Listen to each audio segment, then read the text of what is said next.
नमस्कार दोस्तों, good evening friends. चमत्कार प्रदर्शन प्रस्तुत रोबोटिक्स इंट्रोडक्शन टू रोबोटिक्स में आपका स्वागत है। ME001 इलेक्टिव सब्जेक्ट हमारे फाइनल सेमेस्टर एंड एग्जाम के टॉपिक्स है coordinate transformation, transform arithmetic, forward kinematics, inverse kinematics, trajectory planning, gripper design and velocity analysis. हम शुरू करेंगे कोऑर्डिनेट ट्रांसफॉर्मेशन, ट्रांसफॉर्म अरिथमेटिक से। तो इस वीडियो में हम लोग 2D ट्रांसफॉर्मेशंस और सारे ऑपरेशंस कवर करेंगे कि रोटेट, रिफ्लेक्शन, ये वो, और इनिशियल भी थोड़ा, मतलब लेक्चर 2 to लेक्चर 6 हम लोग इसके अंदर कवर कर लेंगे। तो वर्क एनवेलप क्या होता है, कोई भी रोबोट का रेंज कितना है, that is a work envelope. वो कौन से पॉइंट तक पहुंच सकता है, payload capacity of the robot की, वो कितना वेट एक पर्टिकुलर स्पीड के साथ ले जा सकता है। वेलोसिटी, वेलोसिटी किसकी, तो एंड पॉइंट की वेलोसिटी, मतलब ये मेरा रोबोट है तो उसके एंड पॉइंट की वेलोसिटी।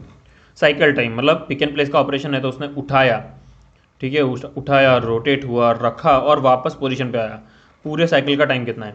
एक्यूरेसी, तो अभी मैं इस पॉइंट पे गया नहीं हूँ, बट अगर मुझे इस पॉइंट पे जाने को कहाँ जाता है, एंड पॉइंट को, तो वो यहाँ तक कितनी एक्यूरेसी से पहुँचता है, दैट इज़ एक्यूरेसी। रिपीटेबिलिटी, मतलब मैं इस पॉइंट पे पहुँचा हूँ पहले भी, अब वापस मैं इसी पॉइंट पे अगर मुझे भेजा जाए तो मैं कितनी बार उसी पॉइंट पे जाता हूँ।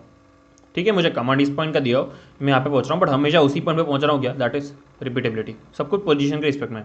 रिजोल्यूशन, मतलब मुझे अगर बोला गया कि 0.4, 0.5, 0.6 पे जाना है, तो क्या मैं 0.4, 0.5, 0.6 तक जा पा रहा हूँ, या फिर मेरी एक्यूरेसी नंबर्स में है तो मैं यहाँ पे 0 पे जाता हूँ, यहाँ पे 1 पे जाता हूँ और यहाँ पे 1 पे जाता हूँ, मतलब मेरा लीस्ट काउंट, मेरा रिजोल्यूशन कितना है। साइज, रोबोट की साइज़ क्या है, डायमेंशन क्या है, right. So these are the industrial robot characteristics. Basic components क्या होते हैं, तो manipulator, end effector, power supply, controller. Power supply में एक ऐसा ऑब्जेक्टिव ये था कि लाइटर रोबोट है तो उसके लिए पावर सप्लाई न्यूमेटिक कंसिडर करते हैं, राइट। मैनिपुलेटर मतलब पूरा तुम्हारा रोबोट, उसका base, arm, right, shoulder, elbow, arm, wrist और एंड इफेक्टर भी। एंड इफेक्टर सिर्फ आखिरी part, it is a part of manipulator. Power supply, controller, मतलब वही एल्बो, रिस्ट, एंड। ऐसा कुछ डायग्राम दिखेगा हमें, राइट। ये हमारा कंट्रोलर, मैनिपुलेटर, तो पावर सप्लाई पावर को देगा, कंट्रोलर को भी देगा, मैनिपुलेटर को भी देगा। आखिर में एंड इफेक्टर है जिसको सिग्नल सिर्फ मैनिपुलेटर का जाएगा और कंट्रोलर का भी एक सिग्नल जाएगा और कंट्रोलर का फीडबैक भी जाएगा एंड इफेक्टर से। दूसरा, मैनिपुलेटर को कंट्रोलर से सिग्नल मिलेगा और मैनिपुलेटर फीडबैक भी देगा। दूसरा, एक्सटर्नल कोई कमांड, एक्सटर्नल कोई फीडबैक। सो मैनिपुलेटर क्या होता है, mechanical unit which perform the motion similar to human robot, human arm, right, हमारे आर्म की तरह। हर एक जो एक्सिस है वो एक डिग्री ऑफ फ्रीडम सिग्निफाई करती है। And effector reaches a point in space with specific orientation, pitch, याव एंड रोल। मतलब हमारा जो ग्रिपर होता है ऐसे, तो वो ऐसे ऐसे या फिर ऐसे ऐसे, like this was your, right, this was pitch, ऐसा कुछ, तो वो उसे एक स्पेसिफिक पोजीशन तक पहुंचना है, और क्या है, ठीक है। तो रोबोट, हाँ, मतलब ये तो यही बात होगी कि रोबोट पास और दूर, उसको हम लोग एक्स एक्सिस लेते हैं कि रोबोट मेरा है उससे पास और दूर, दैट इज एक्स एक्सिस, और side wise is Y axis and horizontal, vertical is, मतलब vertical is Z axis. Power supply, electric, pneumatic, hydraulic. Controller में थोड़ा समझ लेना कि कंट्रोल कौन कर रहा है, वो सिर्फ सॉफ्टवेयर भी हो सकता है या फिर थोड़ा सा हार्डवेयर भी हो सकता है, PID एंड ऑल, जो हमारे कंट्रोल लूप्स होते हैं। आम ज्योमेट्री, अलग अलग टाइप की ज्योमेट्री है, राइट। उसमें है रेक्टेंगुलर, कोऑर्डिनेट, कार्टेशियन ज्योमेट्री, फिर cylindrical geometry, spherical geometry, articulated और SCARA. SCARA is selective compliance assembly robotic arm, right. तो इन सब में अलग अलग चीज़ है, जैसे इसमें सिर्फ लीनियर ही होगा, मतलब ऐसे ऐसे है, फिर ये ऐसे है, राइट, फिर ये ऐसे है, तो ये सारे के सारे स्ट्रिप्स सिर्फ लीनियर ही मूव कर रहे होंगे, ऐसा XYZ तीनों साइड में। फिर स्फेरिकल में 2 रिवॉल्यूट जॉइंट होंगे, मतलब एक बेस है वो ऐसे ऐसे घूम रहा है, फिर उसके ऊपर ये जो है वो ऐसे ऐसे, मतलब ऊपर भी जैसे ऐसे पिच होगा इसका, बट आखिर में एक कंपोनेंट है जो ऐसे ऊपर नीचे लीनियर जाता है, दैट इज स्फेरिकल। और आर्टिकुलेट में 3 रिवॉल्यूट होते हैं, और स्कारा में 3 रिवॉल्यूट और फाइनल एक टू एंड फ्रो मोशन वाला होता है। तो इनके वर्क एनवलप सब अलग अलग होते हैं। अब ये है मेन थियोरिटिकल जो हम लोगों को सिलेबस में बोला गया है, राइट, कोऑर्डिनेट ट्रांसफॉर्मेशन। तो ट्रांसफॉर्मेशन में क्या है, हमारा पोजीशन फैक्टर होता है, XY होता है, राइट, रो वेक्टर या फिर ऐसे ले लिया तो कॉलम वेक्टर। 3D में हो जाएगा XYZ। तो यहाँ पे अगर मैं देखूँ कि इस लाइन को मुझे इस लाइन में कन्वर्ट करना है, राइट, तो फिर वो 2D ट्रांसफॉर्मेशन हो गया। तो ये दो इक्वेशन हमें यार अभी तो थोड़ी देर के लिए अच्छे से, मतलब एग्जाम के लिए भी याद रखनी है। x dash is equal to AX plus CY, y dash is equal to BX plus DY, right. A X plus C Y B X plus D Y, याद रखना। तो उसका ट्रांसफर फंक्शन कैसे, मतलब ऐसे ओरिएंटेशन ऐसे होगा कि ये टी है, ये एक्स है और ये एक्स डैश है, right. So X dash Y dash और ये A C B D X Y, original coordinate transformation matrix after transformation. अब दोस्तों क्या है कि X dash is equal to T X, T हो गया था A C B D transformation matrix, ठीक है। मल्टीप्लाई करके हम लोग को फाइनली मल्टीप्लाई करने के बाद जो सिस्टम मिलती है वो सिंगल कोऑर्डिनेट अगर सिस्टम होती, मतलब ये तो डबल कोऑर्डिनेट सिस्टम होगी, अगर सिंगल कोऑर्डिनेट सिस्टम होती तो टी को सिर्फ ऐसे एक ऑपरेटर कहा जाता है जो मल्टीप्लाई हो जाता है, टी इंटू एक्स, तो फिर एक्स डैश आ गया ऐसा कुछ। बट ये एक्स सिर्फ एक ही होता, तो बट ये मल्टी कोऑर्डिनेट सिस्टम ऐसा। तो अगर लाइन ए भी है, राइट, ये जो हम लोग बात कर रहे थे, इसको अगर इसमें कन्वर्ट करना है तो उसका ए पॉइंट था 1,1, बी पॉइंट था अगर 4,5, तो मुझे स्केलिंग करना है, राइट। स्केलिंग हम लोग अभी रोबोटिक्स में यूज़ नहीं करेंगे, बट ये भी एग्जांपल सीखने के लिए देख रहे हैं, जो ऐसे एनिमेशन में यूज़ होता है, कंप्यूटर ग्राफिक में यूज़ होता है। Scale along X axis by 2 points, उसने बोला एक्स एक्सिस को 2 पॉइंट से स्केल कर दो। तो X dash equal to A X plus C Y बोला था, सी तो जीरो गया, वाई में कुछ करना नहीं है, एक्स में करना है तो ए एक्स, राइट, तो ए 2 हो गया, और Y dash is equal to D Y, Y में कुछ करना नहीं तो डी को 1 रख दो, 0 रखोगे तो वाई 0 हो जाएगा, तो वाई में डी 1 रहेगा, ए 2 रहेगा, 2,0 0,1, राइट। मेरे एक्स में वाई से कोई फर्क नहीं पड़ना है, मुझे इसे स्केल करना है, तो मैंने ए इज इक्वल टू 2 रख दिया। ट्रांसलेशन मैट्रिक्स मेरा बन गया 2a c0 b0 d1, क्योंकि डी वाई था, ठीक है। कि आप वापस देखो, वाई स्केल करना है नहीं तो 1, एक्स स्केल करना है तो ए इज इक्वल टू, तो यहाँ पे आ गया हमारा ये इक्वेशन, मैंने वापस लिख दी थी। तो finally X dash is equal to T X, right. So X dash is equal to 2 0 0 1। अब ए यहाँ पे लिखना है, बी यहाँ पे लिखना है, एक्स वाई, राइट, ऐसे हम लोगों ने देखा था। तो यहाँ पे 1,1 1,1 4,5 4,5, हैंड राइटिंग थोड़ी खराब है, माफ़ करना, बट जितना समझ में समझ लो यार। 2,1, हाँ, तो फाइनल क्या होता है, इसको मल्टीप्लाई करोगे यार, मैट्रिक्स मल्टीप्लिकेशन मैंने भी एक बार गूगल कर लिया था, इन दोनों को मल्टीप्लाई करना होता है इन दोनों के साथ, ठीक है। 2 × 1 0 × 1 2, फिर 0 × 1 तो यहाँ पे 2 आ गया, ठीक है। अब 2 × 4 0 × 5 2 4 8 8 आ गया, फिर ऐसे ये इसको इससे मल्टीप्लाई करो तो 1 आता है, इसको इससे मल्टीप्लाई करो तो 5 आता है, तो 2 8 1 5 हो गया। अब ध्यान से देखो दोस्तों, ऊपर वाली जो चीज़ है ना वो x है, नीचे वाली जो चीज़ है ना वो y है, तो दोस्तों y तो वैसा का वैसा ही रहा है, समझ रहे हो क्या, समझ रहे हो क्या। x क्या था 1428 हो गया, क्या x स्केल बाय 2 हो गया, y में no change, x scale by 2 हो गया, y में नो चेंज दोस्तों, y में कोई चेंज नहीं है। फाइनल आउटपुट क्या है 2,1 8,5, टाड़ांग। इसको अगर प्लॉट करेंगे तो भी मजा आएगा, बट प्लॉट नहीं करना। रिफ्लेक्शन में क्या होता है, साइन ऑफ जो कोऑर्डिनेट जिस पे साइन एक अपोजिट जो कोऑर्डिनेट है ना उसकी साइन नेगेटिव कर देने की बस। तो मुझे अगर x के ऊपर रिफ्लेक्ट करना है तो मुझे y की वैल्यू चेंज हो जाएगी, यहाँ पे थी 3, यहाँ पे हो गई -3, x की वैल्यू तो 3 की 3 रहेगी, बोलो बहुत नाइन सब। x के ऊपर रिफ्लेक्ट करना है तो y को नेगेटिव कर देना, तो इक्वेशन क्या बनेगी, x dash is equal to x, y dash is equal to -y। तो a 1 हो गया, c तो 0 ही है, b 0 है और d -1, ठीक है। तो यहाँ पे a c b d 1 -1 0 0, x dash बना तो 1 0 0 -1 1 1 2 3। ये सर के नोट्स में से ही लिया है, मतलब ऐसे ये रिटर्न फॉर्मेट चाहिए हो तो सर के नोट्स मेल में से ले लेना, Jatin Dave sir, university, thank you.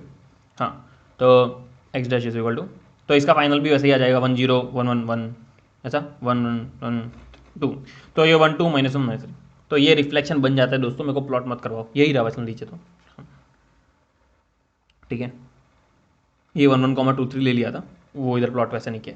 नीचे रिफ्लेक्शन अबाउट y एक्सिस है तो x को नेगेटिव कर दो, x is equal to -x, y is equal to y, ठीक है।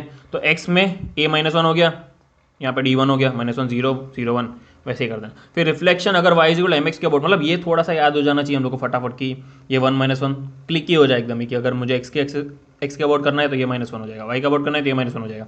अगर मुझे y is equal to mx के अबाउट करना है तो क्या है, मतलब y is equal to mx नहीं m1, y is equal to x के about, y is equal to x के अबाउट मतलब x dash is equal to y, y dash is equal to x।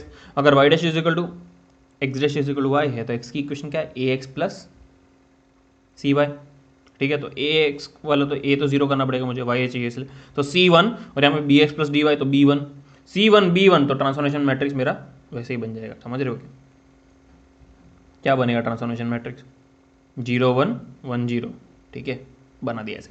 इधर फिर मुझे अगर रिफ्लेक्शन करना है Y is equal M X minus X की लाइन पे, तो क्या होगा, अगर मुझे माइनस एक्स की लाइन पे करना है तो X dash is equal minus Y, Y dash is equal minus X, तो यहाँ पे C minus one B minus one, फिर मल्टीप्लाई कर देना, आंसर आ जाएगा। वैसे ही अगर मुझे ट्राइंगल को रिफ्लेक्ट करना है about Y is equal to X line, ठीक है, ट्राइंगल के पॉइंट मिल गया मुझे, वापस वाई इजिकल एक्स लाइन के अबाउट रोटेट करना, मतलब कुछ होता नहीं है, X dash is equal Y, Y dash is equal X, A zero C one B one D zero, तो आ गया transformation matrix. X dash is equal to T X, बाई फास्ट लगे तो 0.75x कर लेना। तो हाँ, ये इनिशियल मेरा ट्राइंगल था। ट्रांसफॉर्मेशन मैट्रिक्स वापस A B C, A X ऊपर वाई नीचे, एक्स ऊपर वाई नीचे, एक्स ऊपर वाई नीचे, मल्टीप्लाई कर लो यार, वापस एक बार देखना मल्टीप्लिकेशन मैट्रिक्स, तो आंसर यही आता है। ठीक है, इससे बाद में मैट्रिक्स बनाओ, ट्राइंगल बनाओगे तो ये बनेगा। तो ये हो गया तुम्हारा स्केलिंग, रिफ्लेक्शन, ये वो। ठीक है, अब आएगा रोटेशन, आया है रोटेशन। ठीक है, तो ये रिवॉल्यूट जॉइंट्स है, थीटा वन थीटा, तो अगर इसको मैं थोड़ा सा रोटेट करूंगा तो ये थीटा वन ऐसे हो गया, थीटा टू ऐसे हो गया, समझ रहे हो।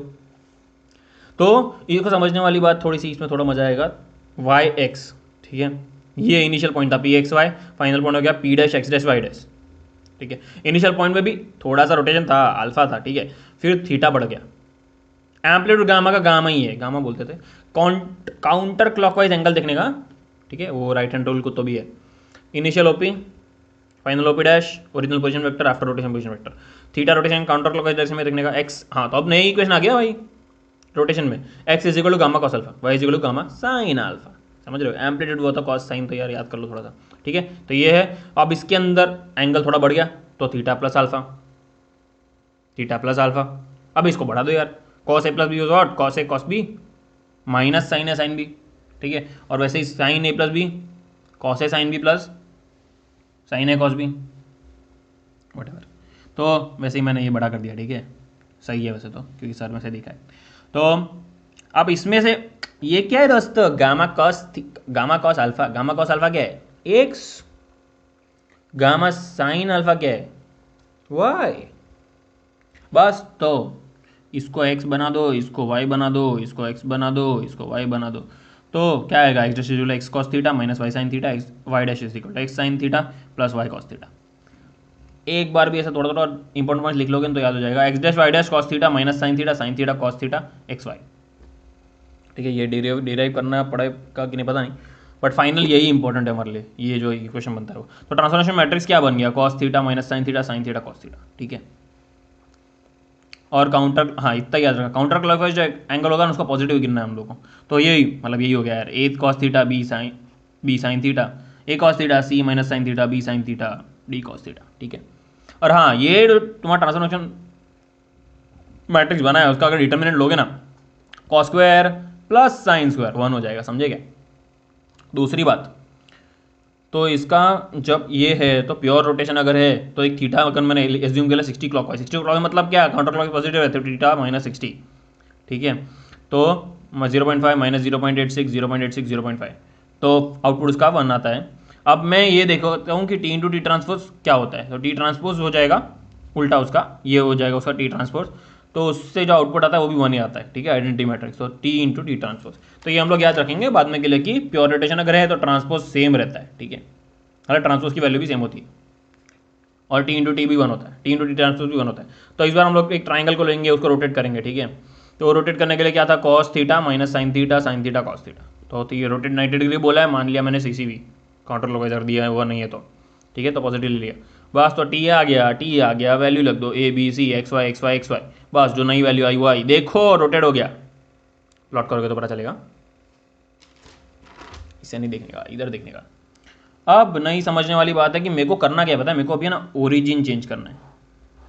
क्यों ओरिजिन चेंज करना है, तो पता है एक लेथ वेथ का काम होता है, इधर होल पाड़ने का है, ये ब्लॉक है, इसमें होल गिराने का है, तो मुझे जीरो यहाँ पे रखना है, शायद पहले जीरो यहाँ पे ना हो, तो इंशन मुझे जीरो चेंज करना पड़ा लोकल कोऑर्डिनेट सिस्टम के हिसाब से, तो वो जो हमारा 2x2 सिस्टम होता है ना उसमें नहीं हो पाता है, अभी मान लो समझाने नहीं बैठ रहा मैं, इसीलिए हम लोग क्या करते हैं, एक्स तो हम लोग को चेंज करना पड़ेगा ओरिजिन, तो उसके लिए हम लोग को कुछ ऐसा ट्रांसलेशन चेंज लाना पड़ेगा एक्स एक्सिस और वाई एक्सिस में, टू एंड फ्रो वाला, इसीलिए add values to origin to change origin, मतलब 2 0,0 टू चेंज ओरिजिन। तो हम लोग नई इक्वेशन बना ली हम लोगों ने, X dash is equal to X plus C Y plus L, Y dash is equal to B X plus D Y plus M.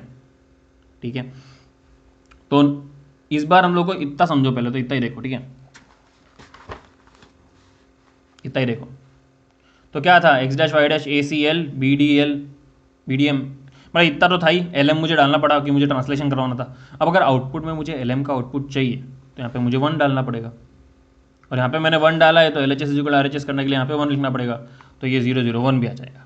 ठीक है, तो अब इसके अंदर ये जो एक्स वाई 1 है इसे होमोजेनियस रिप्रेजेंटेशन ऑफ कोऑर्डिनेट्स कहते हैं, राइट। तो उसका कैसे, क्यों भाई होमोजीनियस रिप्रेजेंटेशन ऑफ कोऑर्डिनेट्स कहते हैं इसको, क्योंकि अगर मैंने 2 3 मेरा पॉइंट था तो उसे मैं 2 3 1 कंसीडर करूंगा, और इसको अगर मैंने 2 से स्केल किया तो 4 6 2, अगर मैंने इसको 3 से स्केल किया तो क्या आएगा 6 9 3, राइट। बट ये सब के सब है ना, ये सब इसी के रिप्रेजेंटेशन है, मतलब इन सबको डिफाइन तो यही करेगा, तो इसलिए इसे होमोजीनियस रिप्रेजेंटेशन ऑफ कोऑर्डिनेट्स कहते हैं, राइट। और उसके अंदर एक ओवरऑल स्केल फैक्टर की बात होती है, राइट, कि ये जो 3 है वो स्केल फैक्टर है। मतलब अगर मुझे कभी भी होमोजीनियस फॉर्म पे जाना है तो मैं एक्स वाई को एच से डिवाइड कर दूंगा तो मेरे को होमोजीनियस मिल जाएगा। मतलब इससे अगर मुझे इस पे जाना है तो बस कुछ नहीं, ओवरऑल स्केल फैक्टर से डिवाइड कर दो, ओवरऑल स्केल फैक्टर से डिवाइड कर दो, ठीक है।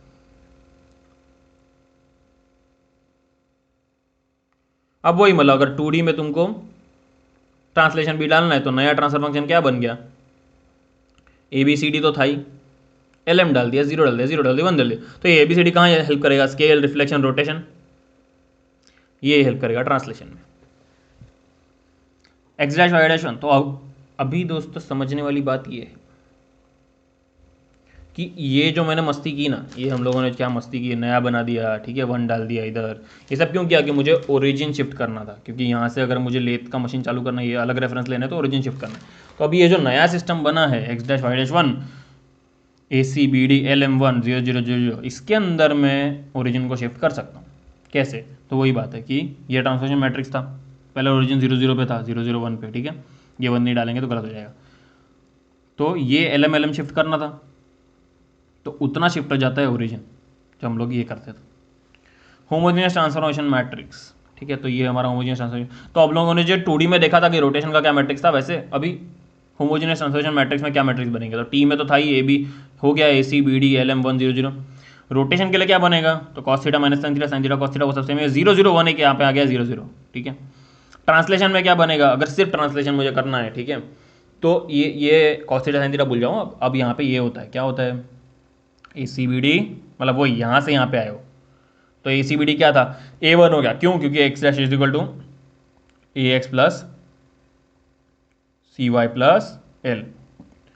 तो अगर मुझे सिर्फ ट्रांसलेशन करना है तो मुझे सी की ज़रूरत नहीं है, ये A1 हो जाएगा और एल रहेगा, Y dash is equal to B X plus D Y plus M. तो यहाँ पे भी मुझे बी की ज़रूरत नहीं है, D1 हो जाएगा, तो D1 हो गया, A1 हो गया, LM1, ठीक है। ये translation matrix for 3D, scaling की ज़रूरत पड़ती नहीं, बट इसे लिखा भी नहीं। तो रिफ्लेक्शन में क्या होगा, रिफ्लेक्शन में सेम ही रहेगा दोस्तों, y is equal to minus Y हो जाएगा, रिफ्लेक्शन वर्ड एक्स एक्सिस की बात चल रही है, तो x में तो 1, x is equal to X, but y में माइनस डी वाई -1, ठीक है, y एक्सिस के अबाउट चाहिए और बाकी सब सेम 0 0 1 0 0 1, तो ये सेम टू सेम आ गया 2D वाला यहाँ पे। अगर x एक्सिस के अबाउट करना है, y एक्सिस के अबाउट करना है तो x is equal to minus X, तो ax minus A X -1, D तो 1 ही रहेगा। y is equal to X के अबाउट करना है तो क्या होता है, y is equal to X, तो y dash is equal to X, X dash is equal to Y, ठीक है। तो X dash is equal to Y मतलब C1 होना चाहिए, C1 हो गया, y dash is equal to x मतलब B1 होना चाहिए, B1 हो गया, बाकी 0 0 1 0 0 1। वही अगर y is equal to minus X के लिए करना है तो C -1 B -1। अब इसमें रोटेशन करना है मुझे, समझ रहे हो, होमोजीनियस मैट्रिक्स में एक बार एग्जांपल देख लेते, वही तो ये रेक्टेंगल को तो बना दिया, उसका रोटेशन 90 डिग्री करना है, वापस theta 90, cos theta minus sine theta cos theta 0 0 1 0 0 1, वही मतलब यार साइन 90 -1 होता है, 1 होता है, -1 हो जाएगा, 1 होता है, 0 होता है, 0 होता है, बस डाल दो यार, लगा दो, ये आ गया। इसको ग्राफ पे प्लॉट करोगे ना तो 90 डिग्री रोटेट किया हुआ दिख जाएगा, ठीक है। बस इसके आगे हम लोग 3D ट्रांसफॉर्मेशन कराऊंगा मैं। बस सब्सक्राइब करना मत भूलना, कमेंट में लिखना यार दोस्तों, और अच्छे मार्क्स स्कोर करना। बाय।